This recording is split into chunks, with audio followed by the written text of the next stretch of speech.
This is FarmLand. What will the EU-Mercosur trade agreement mean for Irish farmers? IFA President Joe Healy is here to give his reaction. And as silage fleets across the country struggle to find drivers, Mike Moroney, FCI CEO, outlines what's needed to attract young people into the machinery contracting sector. But first, what do Irish farmers think of EU plans to bring in 99,000 tonnes of beef from South America? Breifne O'Brien travelled to Ballyjamesduff Mart to find out. Recently, AgriLand visited Ballyjamesduff Livestock Mart to meet some of the beef farmers present and see how they felt about importing beef as part of the EU-Mercosur trade deal. Here's what they said. They want us to plant trees here, and then they're bringing it in from South America, and they are cutting down forests. And see here, you can do nothing. The regulations is here. Out there, I don't know, do they even tag the cattle? It's going to do away with the ordinary farmer, even the beef farmer now, and even the way it was, I was taking 40 cents a kilo less this year than any other year. It's for the wine and a few other things. Cars, Germany wants the cars in, but we're only a small country here. As I said before, we're only a dot on the map. And if they're talking about post cutback or livestock, if we got rid of them all, it wouldn't make a slight bit of difference. No, sure, as Irish farmers here, we don't want to see that coming in here. No. Do all we can. The factories, of course, them is the biggest problem. So they don't mind if it comes in, so they won't be for nothing. Wouldn't be too happy about it. I think it's very, disappointing.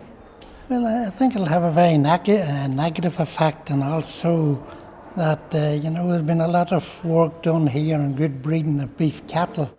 I'm not sure what the reasoning was. Maybe they want cheap beef, and that's, I don't know how they expect beef farmers to be working here in Europe.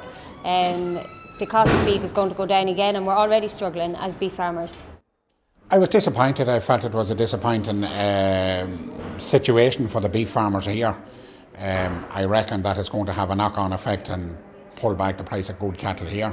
You see it in the factories at the moment that they're pulled back presently.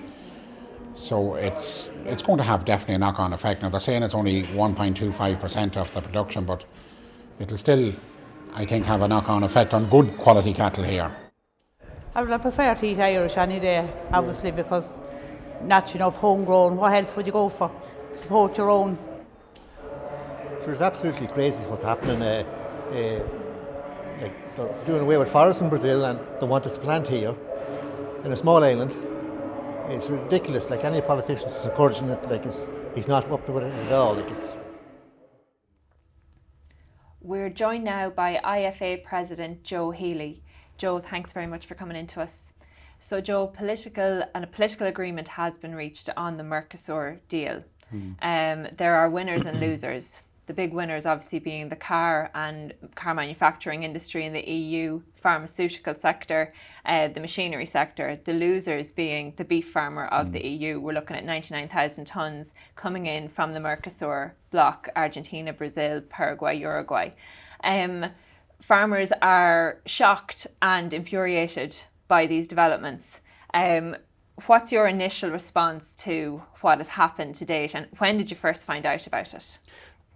I think, you said about farmers being shocked. They're angry. They feel let down by the EU politicians. Our phones and the office and our own personal phones haven't been as busy at any stage during my term as president, whether it was in the aftermath of Brexit, whether it was the weather crisis, the snows, downward pressure prices on cattle. This has been the busiest time and the biggest reaction that we've got from farmers on the ground. They feel that they've been sold out by the EU Commission. They point to it as being the height of hypocrisy from the EU Commission in the whole area of climate change, and also the promotion of double standards, the type of production that we're used to here in Ireland and across Europe, the extra costs that adds to your production line, and compare that then with the lack of traceability, the lack of animal welfare, the lack of regard for the rainforests in Brazil, for example, and even in the last few months, Bolsonaro, the Brazilian President or Prime Minister and his government, they have authorised the use of an extra 150 pesticides in Brazil alone. So all the boxes that we're being asked and forced to tick at Irish and European level, the European politicians, particularly Commissioner Malmström, has ran off and, well, I won't say ran off because it's a while in the pipeline, but done a deal with countries that, you know, show scant regard for those restrictions, or those, whether it's on the climate change or animal welfare. Yes, farmers have been incredibly vocal on all those issues, but I suppose at the same time you have Commissioner Hogan coming out saying that there is safeguards and there is environmental measures and regulations and rules and terms and conditions, and all that is in there in the trade deal that will actually ensure that the beef produced in the Mercosur bloc will comply with EU regulations and EU standards, that it's going to be raised to that level over the number of years before it comes in. Is that good enough? We don't accept that. You only have to think back to weak flesh, and you remember that well. It's in the last year and a half, and the European Food and Veterinary Office did a study and a report on what they were getting. The meat that was coming in was wrong. It wasn't safe, and you know, their report gave a damning indictment of the Brazilian authorities. I know that there was one line in it that said that the competent authorities in Brazil were not in a position to guarantee the relevant export requirements for the beef. There was another line in it where they said that the guarantees that the European Veterinary Office was getting from Brazil were not reliable. So, you know, where does Commissioner Hogan or indeed any of the other commissioners get the view that it has changed since, or it will change in the future? So you wouldn't have faith in that the Mercosur bloc would comply with that? We don't accept that the Brazilian authorities are either strict enough or give accurate information. And when you have, and that's one thing we say in it, when you have the EU Food and Veterinary Office saying it, you'd wonder how a commissioner like Malmström from a country like Sweden that's apparently so into climate change and animal welfare, etc., wanting to make sure that during her term and before next October when her term finishes, that she would see this over the line and be left as part of her legacy. Another issue that farmers are finding very difficult to wrap their heads around on this as well is the fact that you have Commissioner Hogan coming out in recent weeks talking about, talking particularly to the suckler sector, saying about maybe reduce the numbers there and going into forestry more. And then I suppose we have this fund that is coming out, the €100 million fund to support beef farmers that have been affected by market disturbances. And then there's talks of how that could potentially cap production. So it almost seems from an EU perspective, they're trying to slow down production of beef farming from an EU side, but yet we're looking for 99,000 tonnes of beef to still be brought in. So that kind of flies in the face of what the EU are pushing on Irish farmers at the moment. And you've raised a number of points there, Claire, and particularly around the 99,000 extra tonnes coming in. Some people might point to the fact, and Commissioner Hogan has said, that it's less than 1.25% of the European market. But when you take the uncertainty of Brexit, and I think any of us, if we're being honest with ourselves, we'd say that we're as clear this minute on where we're going to end up post-Brexit as we were the 23rd or 24th of June 3 years ago.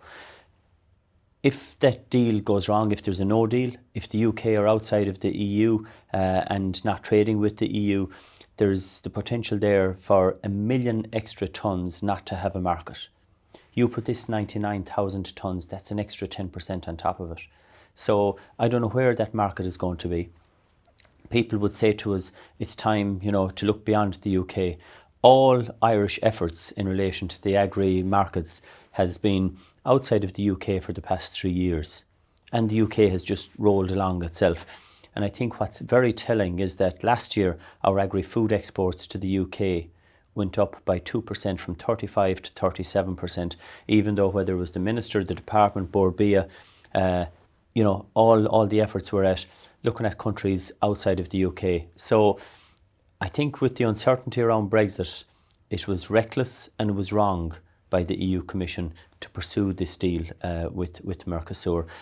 And I think what's also worth pointing out is that this deal was being negotiated as an EU28.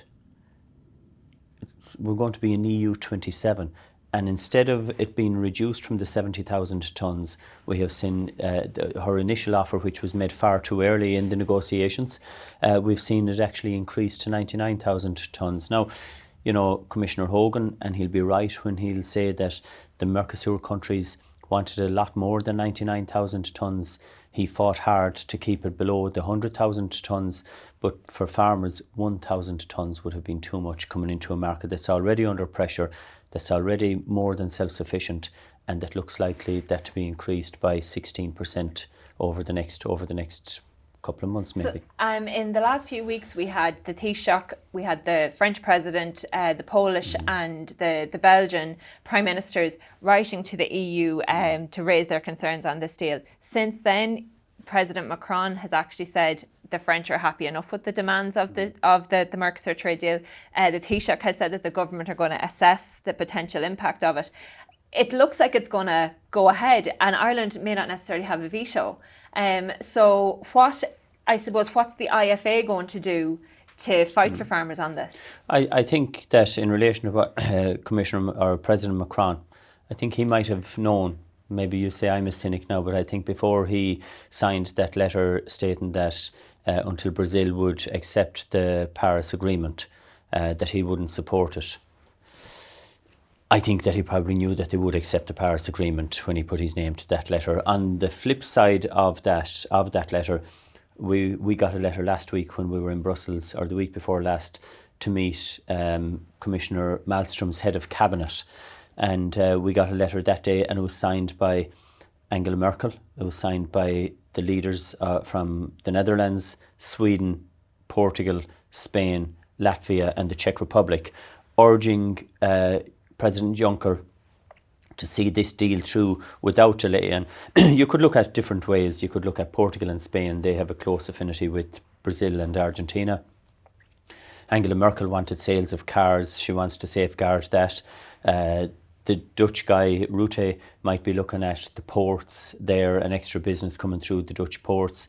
Sweden supported it because Commissioner Malmström is Swedish. So there were reasons. And I think from once you saw those countries, the writing was on the wall after that. There was a lot of support there for it. And in terms in of relation what to the the IFA veto, are going to do. Yeah, and in relation to the veto that you talk about, I think it's a majority, and that majority is broken down to 65% of the countries and 72% of the population, or vice versa, to get this over the line. That's all that's needed. But I think, we have written to the Taoiseach today requesting an urgent meeting this week, and we'll be asking him, whatever about his impact analysis.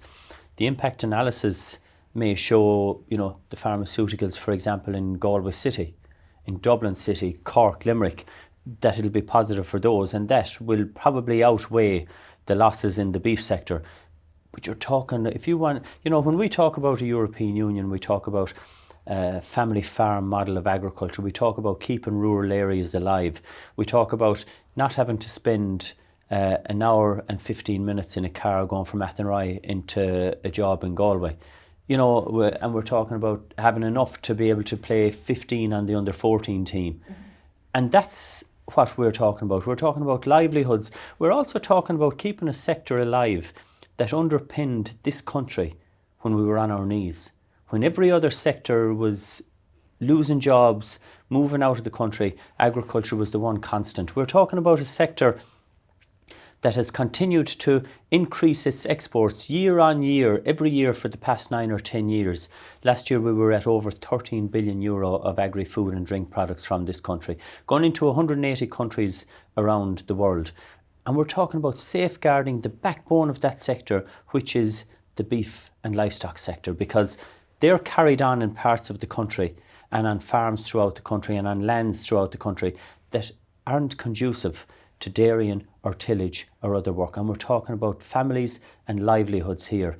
And, the beef sector is the backbone of rural Ireland. Joe, we'll leave it there. Thanks very much for coming in to us. Now, the silage season is well underway, but some contractors are having difficulty with drivers. Emma Gilsenan has this report. Peter Farrelly is an agricultural contractor and the General Secretary of Farm Contractors Ireland, FCI. The FCI was set up to represent contractors and to help with any issues they may have. One of these issues is the sourcing of drivers for their contracting businesses. It is difficult at the minute. No one wants the long hours. I suppose a lot of it is geared towards time out, which lads is interested in being at home at different times. So it is hard to get drivers at the minute, and good drivers that has experience. And look, we put them through a training course on their tractors and all that. They go to do the training, same as with diggers around like that, to get their tickets for the tractors. And I feel it is a good job for them, because at least the lads is aware then of what they have to do and how to mine a machine. And look, this year has been probably one of the difficult years, because a lot of the young people has gone abroad again. Workers, I suppose Dublin is really taking a lot of the work here, and what's paid for labour in Dublin is a big difference of what you can pay, we'll say, a silage contract and outfit. I suppose you want to be getting a good bit more in order to up the prices for your workers, and that's a big problem. And I think it needs a whole overhaul, the whole silage system, because this year alone you'd want to be probably getting 150, 160 an acre with the crops is out there to make it justifiable. Sourcing issues is trying to get, we'll say, farmer sons that would have a little bit of an idea of what's going on. We are looking at bringing in lads from abroad, because I think it's the only way we're going to be able to sustain the silage operation is to have workers from abroad.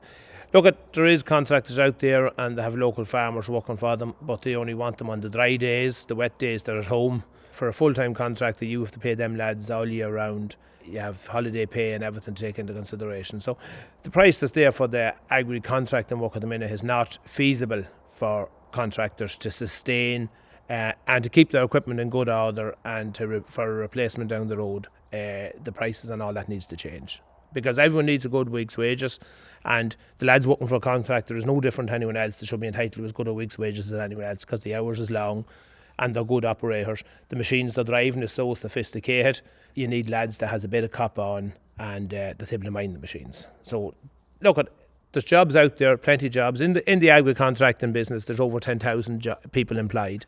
And I think that's a big area of employment in rural Ireland, I must say.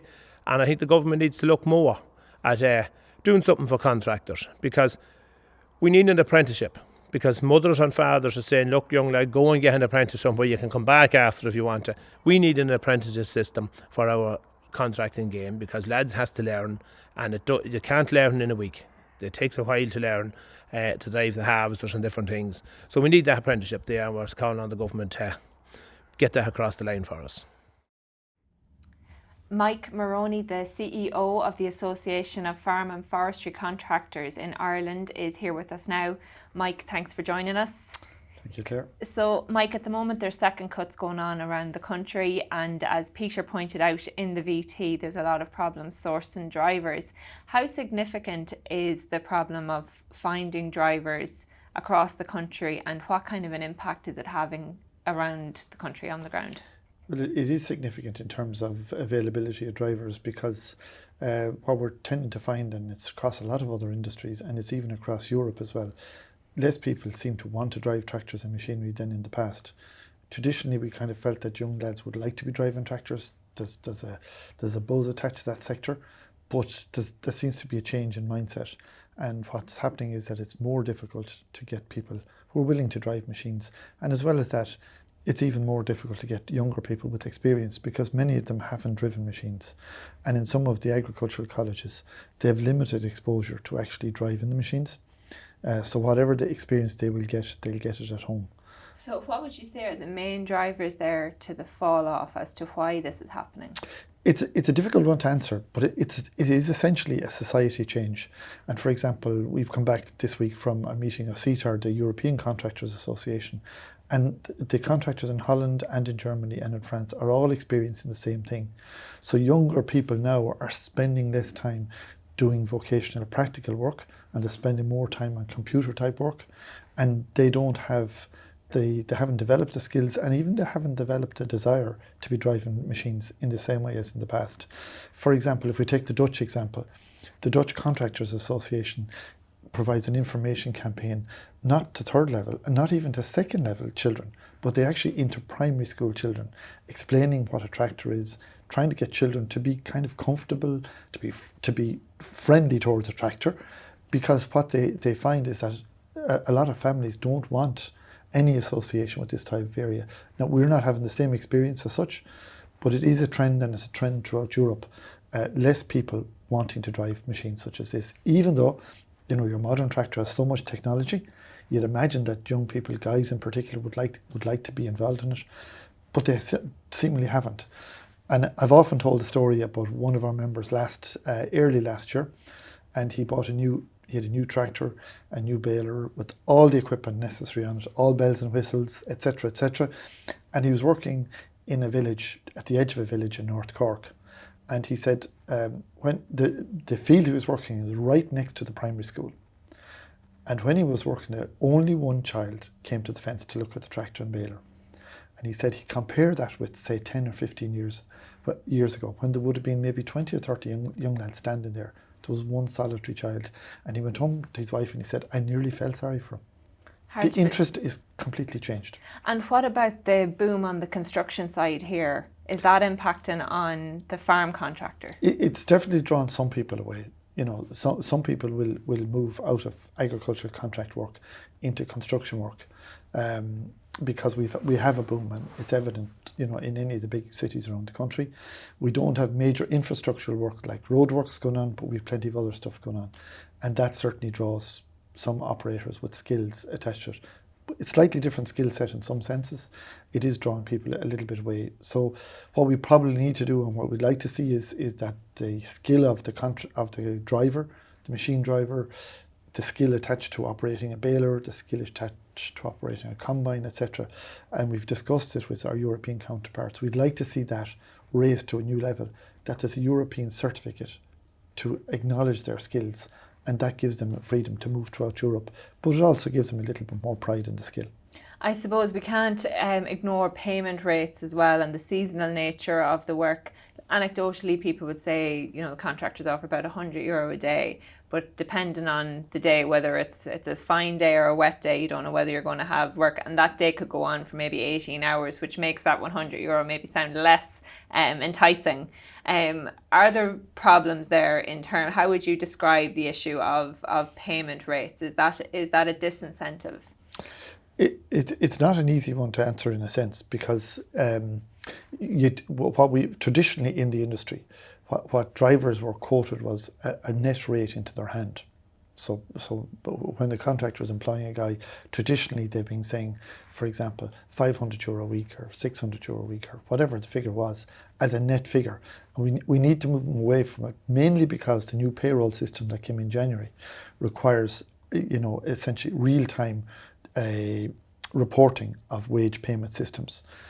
But for example, to pay somebody €500 a week is costing the contractor about $750, somewhere between $730 and $750, and that's providing that the driver has maximised all his or her allowances.